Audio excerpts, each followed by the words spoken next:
to Systems of Imperfection. Now here's your hosts, Stu and Dave. Hey, welcome to Systems of Imperfection, Episode 2. My name is Dave Pryor. I'm here with my co-host, Stuart Young, and our special guest, Carl Smith. And we're going to talk all about how you can tune up your system to be a better service to yourself and those around you. And we're going to jump into our topic in a few minutes. But first, I'd like to ask Stuart first and Carl second, I'll go third, to introduce ourselves to you in case you are not familiar with us or this brand new podcast. So, Stu? Hello, and it's a bit of an introduction to Carl as well, because we're yet to meet each other, so this is going to be very exciting. So I am Stuart Young. I'm known as a bit of a visual storyteller, a bit of a passionate person around human skills, and a definite professional in imperfection and the power of not knowing. And I like to be quite vulnerable. And, you know, in many ways, I think that's about it. That's about all you need to know right now. I'll pass the baton to you, Dave. No, to Carl. Well, I was going to say the most important person last, but if you want to, you know. I'll go last. I'll clean up. I see what happened.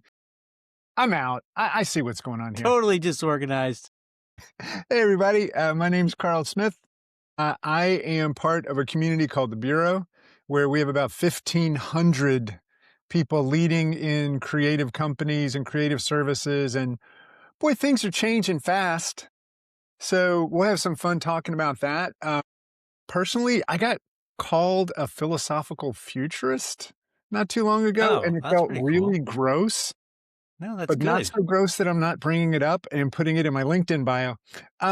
So I think my main thing right now, along with trying to help the community grow and help itself, is just figuring out how do we move forward as good humans while taking advantage of all of the new technology and things without killing ourselves or other people, literally. So yeah, that's me. Dave? Cool, thanks. So I'm Dave Pryor. I'm a project manager and a coach and a trainer and co-author of this book with Stuart. No One is Coming to Save You, The Power-Ups to Help Surf the Chaos, which is stuff that Stuart and I put together about how we actually do all the things that both these guys were just talking about, how we manage to get ourselves through the day-to-day, all the overwhelm, all the chaos, all the disruption. We are working and living in a very strange time, and it takes a lot of work just to be able to do the work. So that's what we're hoping to share, stuff that we know, stuff that we've learned that works and doesn't work. Carl posted something really cool on LinkedIn the other day, and that's kind of where we're coming to this conversation from. So we're going to jump into that in a second. I do want to make one little promotion, though. So I just showed you the title of the book. I also want to show you this super awesome cup, which I'm drinking my iced coffee in right now, which is a nice compliment to my Drunken PM Radio wallet made for me by Lifesaver Graphics LLC. It's my brother-in-law. He's a firefighter, and his side business is doing etching on things like that. Nice. So you can go to Facebook, go to Lifesaver Graphics LLC, and you can ask Ray to help you out. He did really cool stuff, and I'm very psyched to be drinking out of this gigantic Yeti mug. Yeah, I haven't had mine I've not got mine delivered yet, by the way. Yeah, it's in the mail. All right. So, maybe we can start out with the LinkedIn post. So, Carl, could you talk a little bit about what you posted? Because it was, first of all, you were chastising me for working on a Saturday, but you had just posted on a Saturday. Well, it was posted on a Saturday. Now, you're making a big assumption, sir. However, I did post it on that Saturday. It's like, I don't schedule things. Who are we kidding? I do stuff in the moment. Well, yeah, and so what was going on was I was sitting there and I was looking at spreadsheets. On a Saturday morning. I should never be looking at spreadsheets. I don't like spreadsheets. I'm not an ops person, right? But I'm sitting there and I'm trying to figure out these patterns and these different things. When I realized I have created this list of things I'm supposed to do, and what it's done is actually taken me away from what I love. And I have made a move from creating to protecting.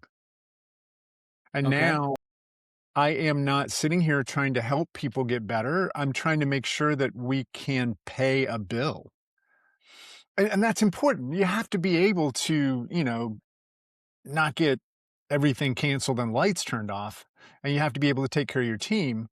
But at the same time, you have to take care of yourself. And I think for me, what it was in that moment was I just realized I am no longer effective. I am just moving some things forward. It's still progress over perfection. I'm not trying to get everything just right, but it's stuff I don't care about as much. And I know that I was talking with my team, and one of the challenges I had done was to make myself efficient. I had made them inefficient, right? They had taken things from me that I didn't feel I should be doing. And then when we had a call and I said, "What are you wasting your time on?" It was all shit I had given them. Right? And I was like, so that's why you can't get to the important stuff. So really the reshuffling was very much about, all right, what are we just doing because somebody told us this is what a grown-up company does? And what are we doing because we care? And so I have, over the past 3 days, including the weekend, just started doing the stuff I care about again. And you know what? My stress level is down according to all the devices. My productivity is up. People are happier with me because they're not waiting 4 days for me to reply to a simple email. Right. So it's very much just realizing that I had to hit that reset button. I have a to-do list that has so much stuff on it, and I have not looked at it in 5 days. I think I'm going to delete it. Perhaps you should take a course in personal Kanban. Oh, I won't. But I Well, think it's really good for some people. I so think we all have our ways. Yeah. the spreadsheets aren't going to look after themselves. Somebody's got to do that work. So I'm just to challenge what you're saying, because I am in this exact same spot. There's stuff I'm having to do right now that I don't want to do. I don't want to be looking for work. I don't want to be having to market stuff. I want to teach. I want to create content. I want to manage projects, and all the other stuff I have to do to be able to do that gets in the way of doing that. But if I don't do that, I'm not going to be able to pay rent. You're not going to be able to pay your employees. So how do you balance that? I mean, are you just dumping it off on your staff and then they're in the same situation that you're in? Unintentionally, I was. Okay. But I'll also say we're 3 people. We might have a call once a month, right? We get together in the morning. I say, "Hey, here's what I'm focused on." They'll say what they're focused on, and then we go. And if anybody sees something that somebody's working on, they can go, "Oh, actually, there's a change to that." But we do check in daily, but it's not even a stand-up, it's a flyby, Okay. right? We're just going. So one of the people on my team, Meredith, who has been with us for coming up on 3 years now, and Lori is the other person. We've been together over 25 years, over several companies. And so Meredith would see something on my list repeatedly and then just do it. She would just take it So from me. so she has access to your backlog. That's an important part of it. Yeah, so she would basically say, "Hey, I saw this was on your list for 3 weeks. I'm just gonna go ahead and do it." I get Right? it. Yeah. So at that point, it almost became addicting to just say, "Hey, could you? Hey, could you? Hey, Lori, would you?" And then I start to hand off these things, not realizing that, to your point, I'm piling them on them. Now they're like, "God damn it, Carl keeps taking all And the my thing fun was, away." when we started talking last week about how much time are you working each week, I realized there was some stuff that Meredith was doing. There was no way she was getting it done during the week. There was just no way. And then once we had this kind of confessional about like how much work we were doing, we came back to reset it. Now, to your point about those spreadsheets, so in my world, I don't know how important they really are. It's not like a big agency operations where we're reporting into clients all the time and this kind of thing, right? I have a community. I have customers more than I have like clients. So if Mhm. you lose a member, I don't want to lose a member, but there's still 1,499. So it's not like it's gonna, and we're still in a growth period. So for me, a lot of the numbers I wanted to move on those spreadsheets, I could only move by having a conversation and seeing how somebody was, which was the thing I wanted to do. Okay. So I got a couple of questions. I love this, and there's so many different directions that we could take. But I want to go back to what you were saying about doing the things that, for me, it sounds like you'll want to focus more so on the things that spark joy. And I think one thing that me and Dave have encountered, and it was one of the reasons for writing the book, was that we faced quite a few different crises that has led us to change. We both have gone independent, working independently, and about a year ago, for me, I felt completely overwhelmed with the administrational overload. You know, setting up a limited company, getting an accountant, and it was just so overwhelming. And I remember someone saying, "Stu, focus on what drives value."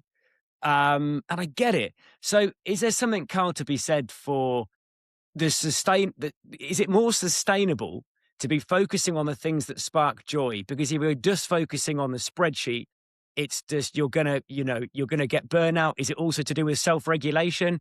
Because there's so many different things I'm thinking of. I'd like to ask. Yeah, no, that's 100% true.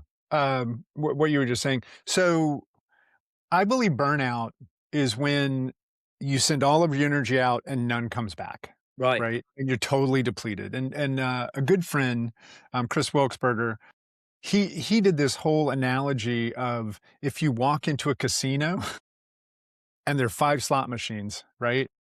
And one you put in your money and it takes it. The other one you put in your money and you win every third time. The other one you put in your money, you get your money back.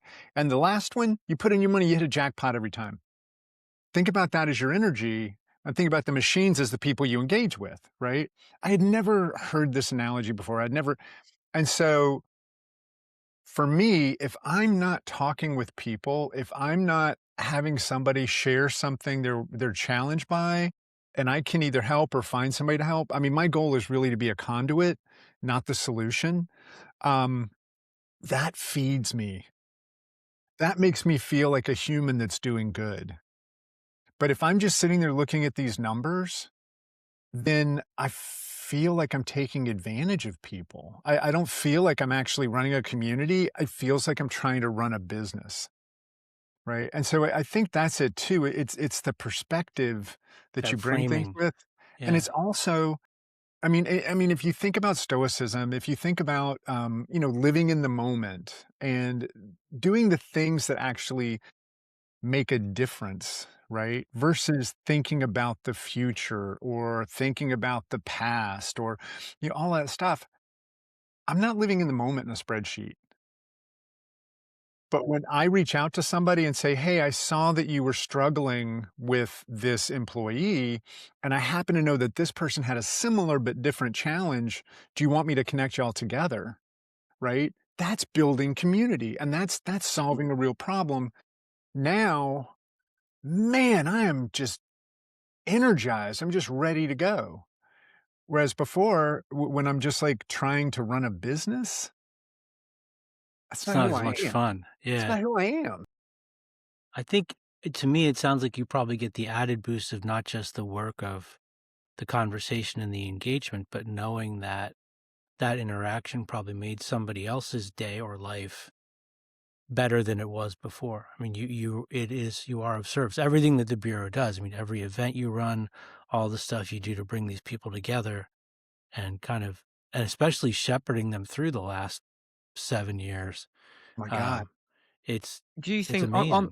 on that note, I mean, at the core of our book is all around, as I say, emotional intelligence and the kind of the self-awareness, the self-regulation, because I feel like this is a lot about self-regulation.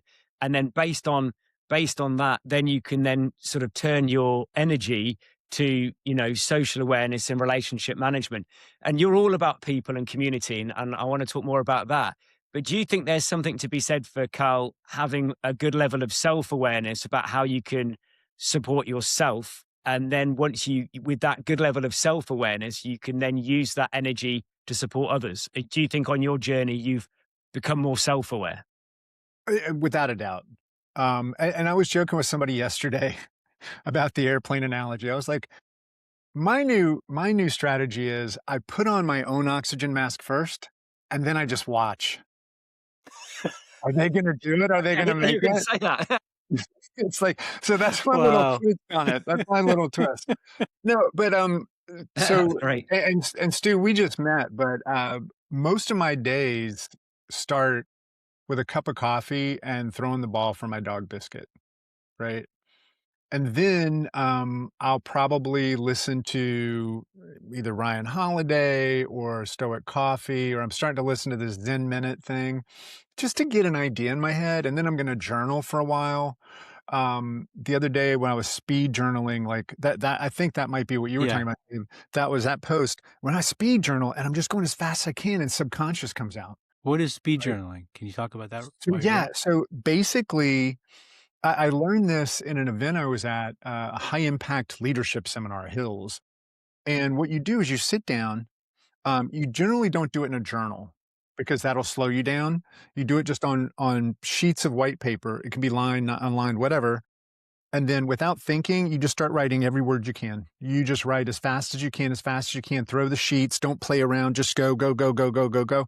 If you can do it for more than 10 minutes, you're not doing it. It's probably like it's taken me a while to get up there. Like I would say if you can do it for 3 or 5 minutes the first time, you're doing pretty good, right? Because otherwise your brain's gonna go, "What the fuck are we doing? Like, why are you doing this?" But I've done it and had old girlfriends' names come out, It's right? very beat, man. It's very Or like go, go, go. it Like is. It's like go, go, go, go, go. And what it is it does trick it just lets a little subconscious out.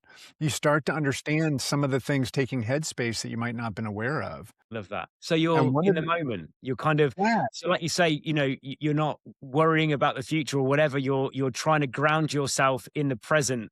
So it's a kind of a it sounds like it's a good element of mindfulness. That's kind of what you're doing. and Yeah, improvisation too. yeah, and then, I definitely work out a lot, like, I run a tremendous amount, I gotta get back in the gym, but I'm a runner who hates to work out. So how much do you run? You two should throw down on this one. I run about 32 miles a week, so, Wow, you win. yeah.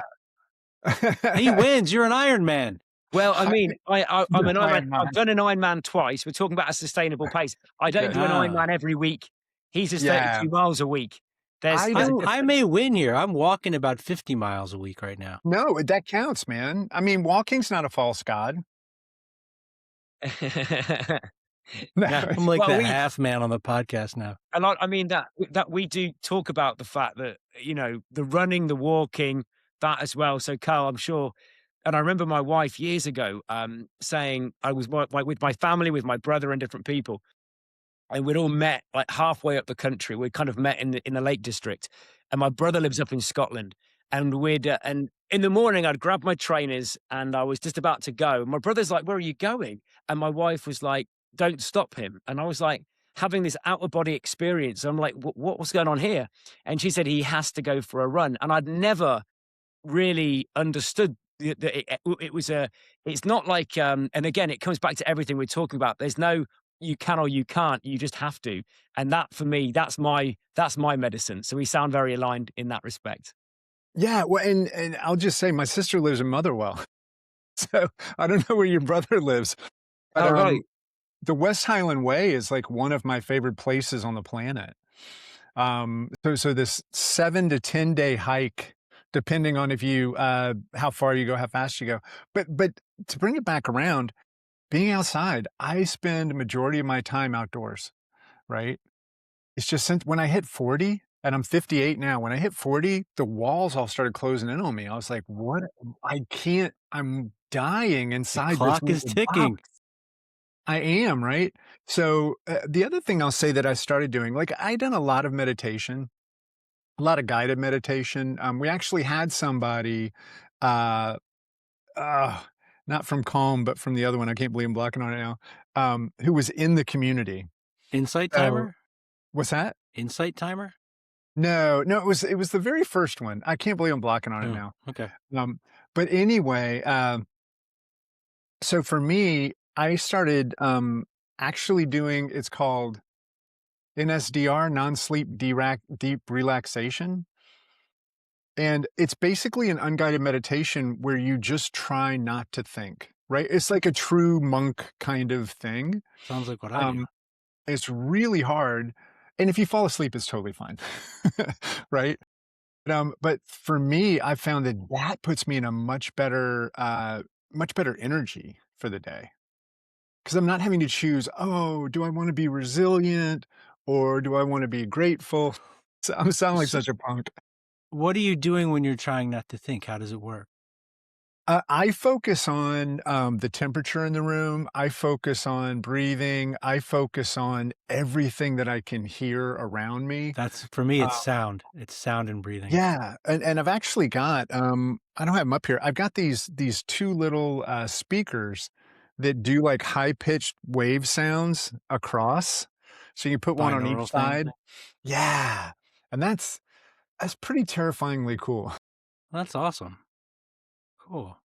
That is Um, that is amazing. I was just thinking, I was writing these things down because it just all comes together. I was talking to someone today about it was more to do with fitness, but it was about focusing and practicing running, but just breathing through your nose. And apparently, it really slows you down, and then it builds on your your cardiovascular. But it also helps in so many ways with your mental health. It was just I had a really interesting conversation only today about this. My goodness, that was the book. He was talking about this book. Breathe. wow. Phenomenal and ridiculously hard. How weird is that? You've got the book in hands reach. That is literally the book that he told me to get. Yeah, and so one of the people in this book, when they started, they had never run professionally before, and they entered an event because they worked at a running company. They said somebody's got to run the marathon, and they didn't know any other way, so they just breathed through their nose the whole time, and they finished 4th in their age category, Amazing. and went on to be a great runner. And I'm sure they already had the goods, but yeah, breathing is another thing that I focus on tremendously, even during the day. Like this is an amazing book. If anybody, I mean, it's the second best book What's we've the talked author's about name? today. Author's name? It is James Nestor, Okay. Right. I'm Nestor. That's the second person. It is destiny. That is the second person who mentioned a book in the same day. Yeah. That Great. book and Outlive is another book that is just ridiculous when it comes to understanding your own health. Yeah. And I will say the writer in the very last section starts talking about his own mental health. And you may question everything you've read before, but I will tell you, Outlive is just phenomenal. There's this idea in it called the the octogenarian decathlon, where you try to figure out 10 things you want to be able to do when you're 80, and you have to start training for them now. So Right. if you want to be able to pick up your grandchild who's 8 pounds, you need to be able to pick up 80 pounds right now. Right. Or if you That's want, like, fascinating. Yeah. I want to travel until I fall over. I went to And the gym. so lifting a 30-pound bag and an overhead and not having somebody help me, I need to be able to lift 300 pounds right now. Right. And I'm just making fun I of love the it. Wow. I love But yeah, that. that's another book. If we start talking about books, Well, I man, want to ask about one other aspect of the fitness and self-regulation thing, because I've been very curious about this because I know both you and Brett have an iWatch and the Aura Ring. Mhm. Why I've got a both? Garmin. Yeah. Garmin, sorry. Okay, so why both, and what's the what benefits do they provide? So I can actually Because tell it a seems story. redundant almost. Yeah. That's Well, awesome. the thing is, if you have 2 employees who kind of do the same thing, you're going to know which one's better at which, right? So with the Aura Ring, it is amazing at keeping up with your actual nervous system. Okay. It's great at heart rate. It's great at body temperature. Um, one of the reasons for me is I can't sleep with a watch, and Garmin sleep tracking is kind of dog shit, No, right? interesting. I do Now use that.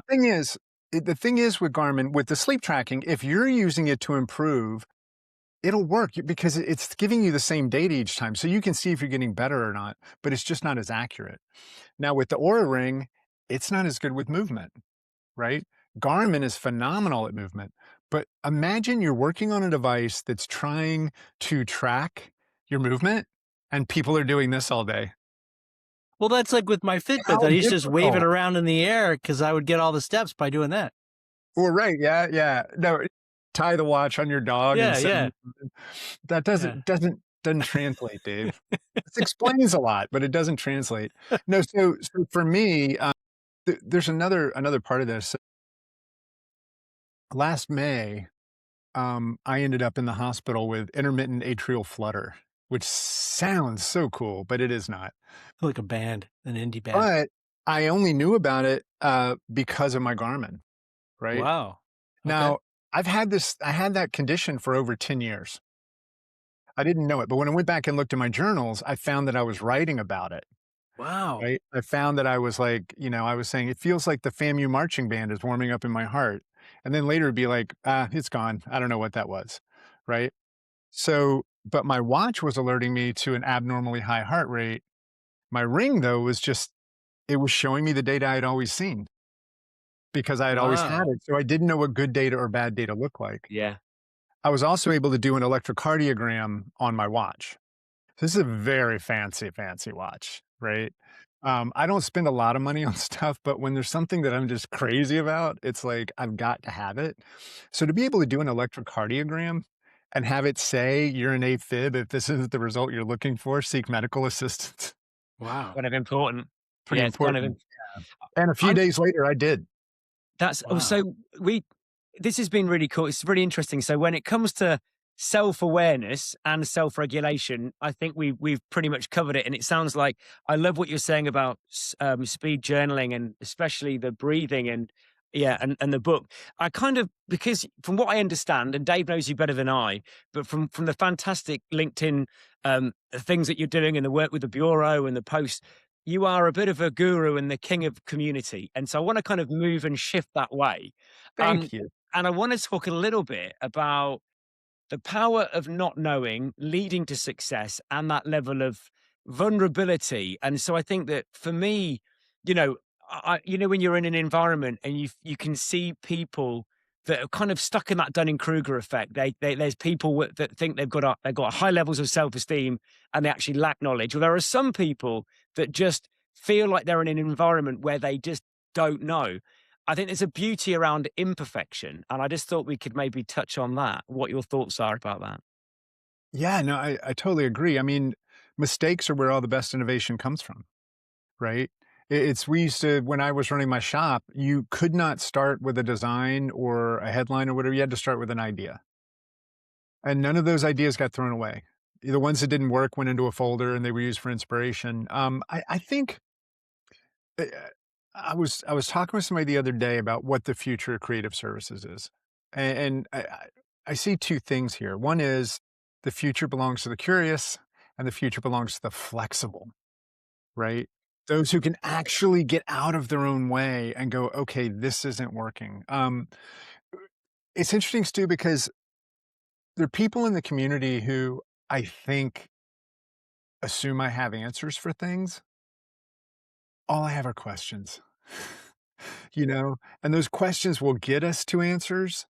But I'm also a big believer in just failing all the time. We used to do this thing, I know other people have done it, called the belly flop of the week, where at the end of the week, we'll go, what was the worst thing you did this week? And we Lovely normalize thing it to and write. celebrate it, right? And then at the end of the month, I know that Stephen Gates did this when he was at some large company, but he basically, they would give a cheap bottle of champagne once a month to whoever was voted to have messed up the worst, I think that's right? great. But it also encourages people to share their mistakes. It encourages Yeah. them to say, I'm not perfect. It encourages them to say, I need help. I also Yes. think, I mean, another thing is as much transparency as possible without oversharing, right? So when people are able to, like, if you're tracking time, which I know is like falling in and out of vogue, I think everybody should pay attention to their own time, though, no matter how they're using it. Yeah. But the thing is, it's like if you can see what somebody else is doing, you can offer to help. Yeah. They can see I love what you're that. doing, they can offer it. Yeah, but if everybody's just working in their little siloed cocoons, thousands Yeah. of miles away from each other, then you don't know when somebody needs that help. I've got the thing that sort of Dave talks about looping things that are on his mind, and we were going to talk about that within our sort of, we got this newsletter going on. But it's sort of, me and Dave are mostly in, I suppose, in the agile space quite a lot, deliver product training. And there was something in it. As a dad of a 22-year-old and a 19-year-old. Oh, really? I got 24 and 22, yeah. We're just two peas in a pod. Two peas We in a are. pod. So what I find really interesting is the change of tide. So, for example, Mick Kirsten, the book Project to Product, right? If we're talking about, in the classroom, the shift, and the quote being, the problem is not with our organizations realizing that they need to transform. The problem is that organizations are using managerial frameworks from past revolutions to manage their business. Now, that's a quote that you would usually talk about when you're saying people need to shift from old ways of project management to new. But it totally aligns for me with the fact that, and I'm going slightly sideways with this, but back in the day, my dad, he had a very one-dimensional. So everything you said about knowing and you have to have a high level of competency. He was an engineer, and he went to the civil service. He was in the merchant navy, and his career was like that. He's retired now. It's like that. And I'm learning. And then it was very hierarchical. I would never question my dad, but now I'm learning so much from my kids. Yeah, I have to. It's a kind of like, so that shift that Mick Kirsten said in the workplace, it's the same shift at home. And I promise you, I'm still on the same line and track with community. But I learn so much from my daughter and my son Mhm. because of their ability, like you said, to be flexible and adaptable. Because it's almost like we have that level of awareness, but we're not necessarily conditioned to do that. But there's much more of an experience-driven approach, and there's much more of a shift. Like, you don't just go one way, you become multifaceted. So I'm finding that fascinating. Yeah, and energizing too, right? Because every day can truly be different, but still be successful. And I appreciate your dad had that like closed, um, just that closed perspective, right? And he was probably really happy with it, right? A lot of us, I'm sure y'all know this case study, but they put something like 20 kids in a field to play. And there was one giant tree in the field, but that was pretty much it. And the kids all played around the tree, right? Then they went back and put a giant fence around like a full acre. And the kids ran wild because they knew where the boundaries were, Yeah. right? Wow. Yeah. Before they needed something to anchor them in place. So thinking Right. about your dad, he needed Yeah. that to anchor him in place, right? Yeah. Now, even though I don't know that we really know where the boundaries are, Yeah. we have seen people fall off the edge. No. But Yeah. that gives us that ability to run and just have so much more perspective from so many different angles. Yeah. And in a way, that's our job now, right? Yeah. So I want to yes and but that what you just said. So I You feel wanna like do we what to have my butt? is my version of improv. Yes and but um there are boundaries, but it feels to me like, and maybe it's an age thing, they keep changing. And they keep changing in ways that are not supporting, well, maybe in a passive aggressive way, supporting creative positive action. They keep getting in the way of things. So I'm wondering, like, what are the power-ups? What are the hacks that you have that enable you to cope with that constant change? I mean, because the events you put on have had to evolve, the bureaus had to evolve, the communities changed, the way, I mean, you've been lucky, people have been pretty consistent, I think, with it. Yeah, I've Uh, been very fortunate, yeah. but that's hard work on your part. Like, what are the things that you do to make it possible for you to show up as the version of Carl that they need? That's such a great and deep question. The first thing I'm gonna say is I try to come into every day with no preconceived notions of what it's gonna be. And that's hard. Some days you wake up and you've got, a 3-page scroll from your daughter because she had a bad problem and you know what that day's gonna be, right? You don't have a choice. But on most days, most of us can sit there and have at least 5 or 10 minutes and just go, okay, what? What can I really do today that's gonna make a difference? Okay. And sometimes maybe that is planning something. I'm not saying you always have to live in the very specific moment and planning is bad.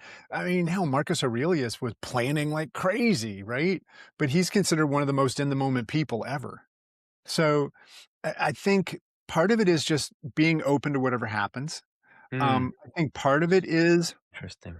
place a bet with yourself. What's the worst thing that's going to happen that day? A bet in what way? Well, oh, it could What was be, it on what is the worst thing that could happen? what's the worst thing that could happen today?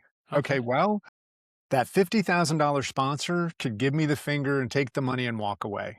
And then I'll be like, it's not going to happen. And then I'm like, all right, let's move on. Right. But the thing is, and we even do this, Dave, with events. I don't think we did it when you were helping out with the summit last time, but we will all of us that are managing the event will put a list together of the things we think could go wrong. Speakers The laptop. extinction level events, yeah. Yeah, speaker's laptop doesn't, it crashes. The AV crew gets drunk, right? Like The whatever it might speakers be. get drunk, God The forbid. speakers, well, that's probably going to happen. I don't know that that's a bet you want to make. But then we would actually place bets on them. And you know Wow, what it did? It made the wrong thing that might happen kind of fun, that's pretty right? cool. It's like suddenly you've changed the context of that. So I like to try to do that every day as well. And then the other thing is, anytime I find myself saying that's not going to work, I really try to back up and go, why? And what I'll Wow. often find is because I tried it 12 years ago and it didn't work then, Yeah, but it's back in not the 12 day. years ago.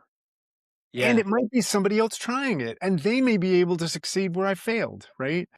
The other thing, and this is a little bit off, but if you've ever read The Let Them Theory by Mel Robbins, I think, The Let Them Theory is this phenomenal book that takes a lot of philosophy and basically distills it down into some very basic concepts you can use every day.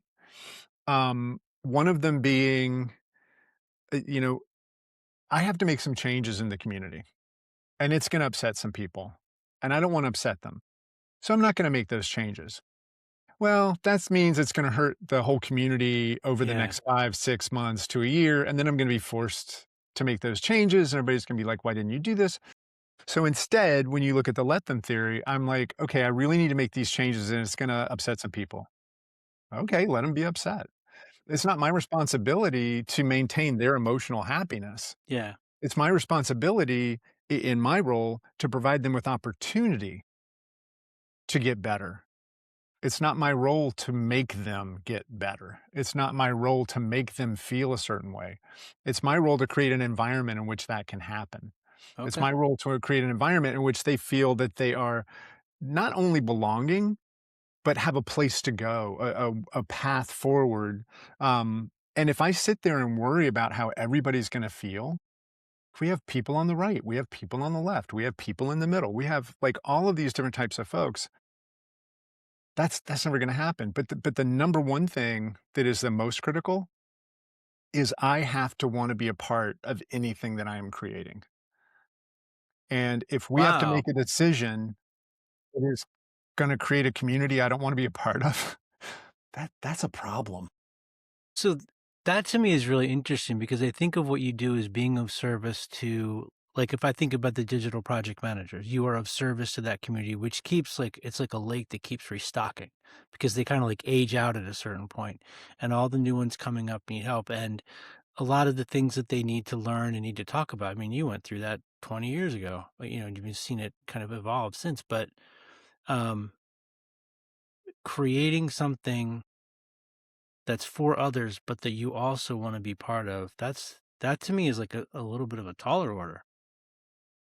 I mean, it is, but, why would you wanna create something you don't wanna be a part of and then have to Well, maintain there's it the and be joy of connected to creating it something where for other people.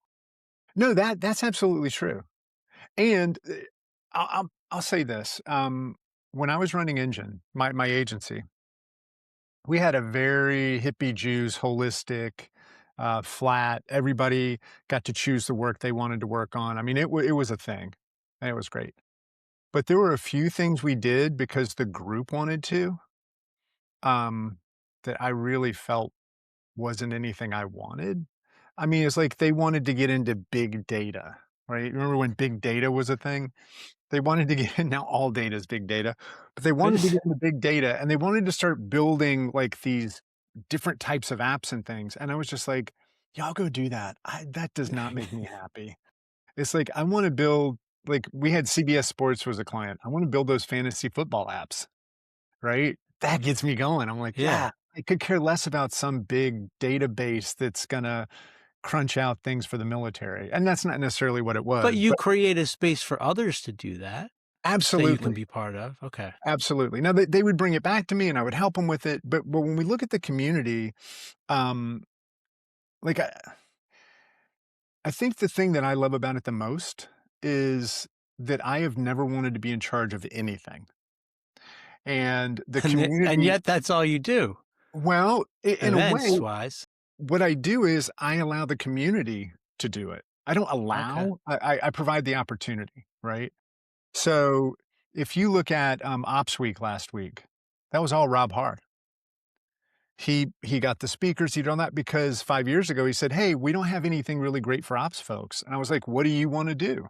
I didn't say, "What should we do?" I said, "What Okay. do you wanna do?" Yeah. Because quite frankly, operations still baffles me. I've sat in on 50 talks and 100 workshops, and I'm still should not be figuring out utilization. I can't even say it. So, yeah, I mean, I Well, think that's it. At the end of it, you have to say, "Is this a story I wanna be a part of?"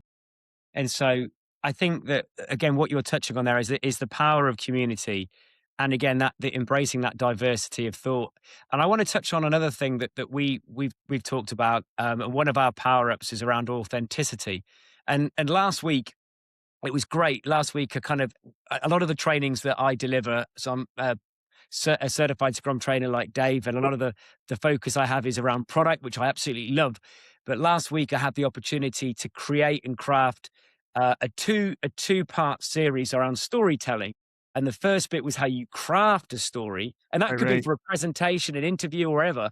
These were for project managers.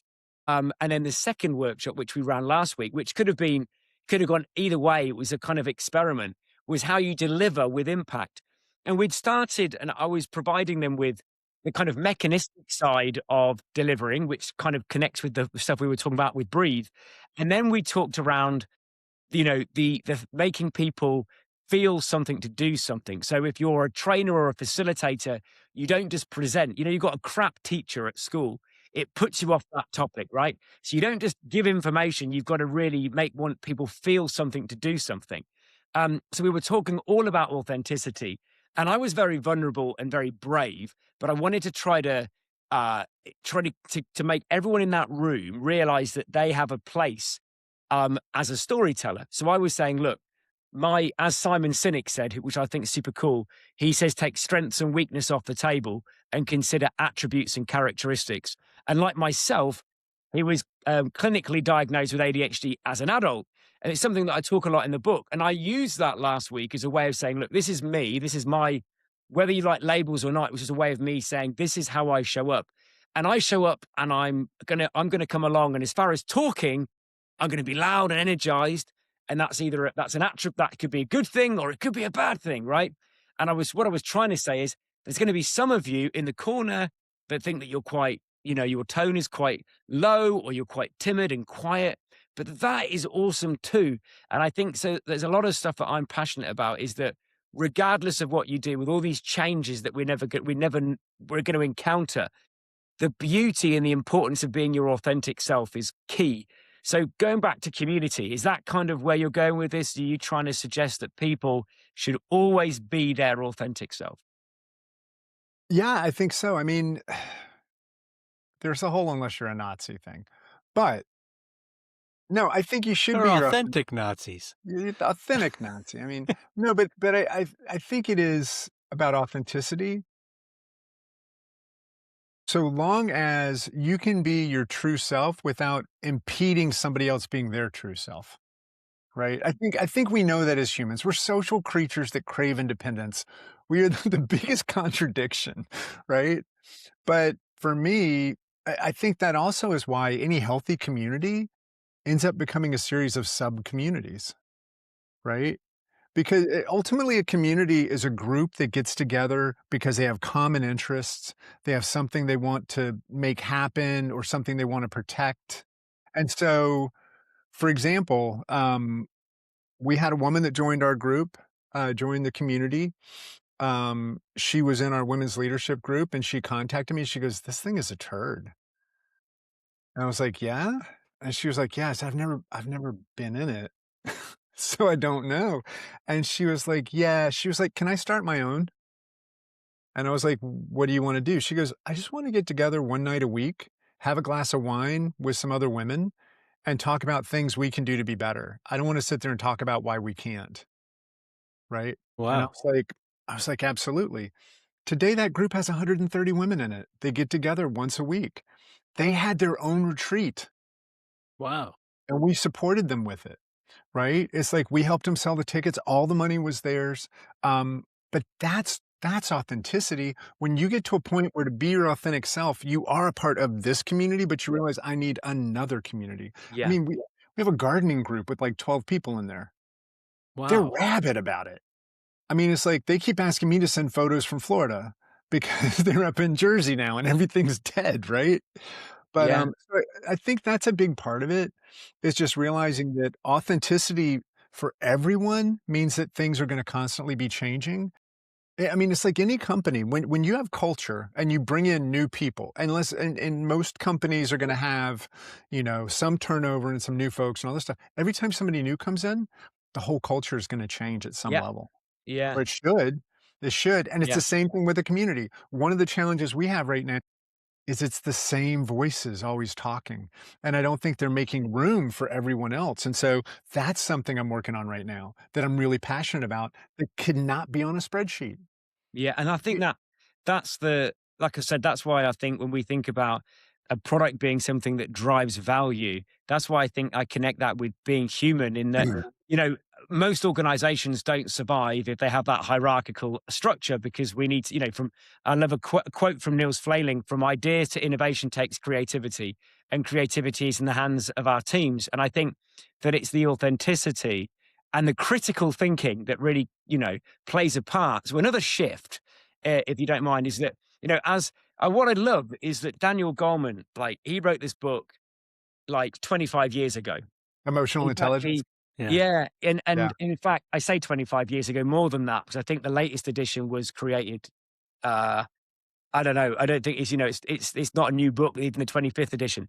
But he said that with the advancements of technology, there'll be a premium on humans with good human skills, like Yeah. what we call old money interpersonal skills or soft skills, or what we describe as power ups and power skills.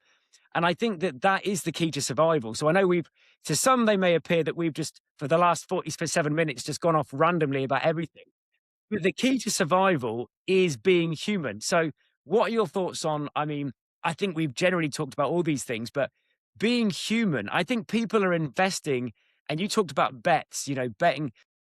I put my money on being human as key to survival. What are your thoughts on this obsession with AI and technology versus the importance of being human? And then I want to ask a question. Okay. I was gonna turn it over to you, Dave. But I'll go ahead and jump in on Stu's question here. I think when we look at the future of creative services, professional services, all of it, it's humanity, it's humans, it's Yes. clients But it's are always been that too. I mean, it since back when has, we were both doing it, that's what it right, was. but there's a big difference now. Clients are savvy. Clients can ask the same questions to the same tools and get the same answers. The problem is they don't know if it's right or not. They don't know if it's true or not. I'll tell you this, last year, third quarter, a lot of agencies were struggling because projects they thought they were getting, the clients said, you know what, we found a way to do this with AI and a freelancer. Thank you. We're going to go do that. First quarter this year, a lot They're of all those back. projects are back. And they're going, we were wrong. We apologize. So what they need is a trusted voice from a real human that's not in their game. They can say, yes, do this. That might work. We don't know. Let's try something. And I think it means engagements with clients get different. I think we start having shared KPIs. I don't think we have products that we deliver or projects. I think we have goals. And we work together to accomplish these goals. And I've even been talking with Blair Inns a little bit about that we need to think about accountability-based pricing. It's not value-based. Wow. It's not time and materials. It's not based on your effort. It's based on accountability. Did the client drop the ball? Well, the agency shouldn't be punished. Did the agency drop the ball? Well, the client shouldn't have to deal with that, right? Wow. And then we get smaller because the other thing that humans are going to have to do is we have to own the domain of knowledge. ChatGPT, Claude, I don't care if it's coding, I don't care if it's writing, I don't care if it's research. It is not going to know what is factual and what is just something that was put in front of it. But for example, when I was in the hospital and I've got my head way far up ChatGPT's ass about this heart condition thing, I'm totally fine now. It actually corrected itself in the hospital, which was so weird. But when the doctor walked in, I was the savvy client. I knew I had read an article from 3 weeks ago in the Journal of Medicine about intermittent atrial flutter. There's no way in hell this cardiologist had. I find that really irritating. Like when I've had doctors looking stuff up on their phone and I'm like, dude, I already looked at all those pages. That doesn't have your answer. Well, the thing I realized though was because I went to this cardiologist and I printed out, I had a list of all my supplements, all of the things. Like I'm crazy about my health, right? And so he's looking at it, he's like, wow, this is really intense. And I was like, yeah. And he was like, this is total bullshit. And he circled one thing about um, when to take protein and how it impacts vitamin D or something. And he was like, yeah, that's not a thing. That's not real. And I was like, thank you, because you know what? I didn't have the You domain didn't knowledge. know. Yeah. So Yeah, I believed it and thought I was smart.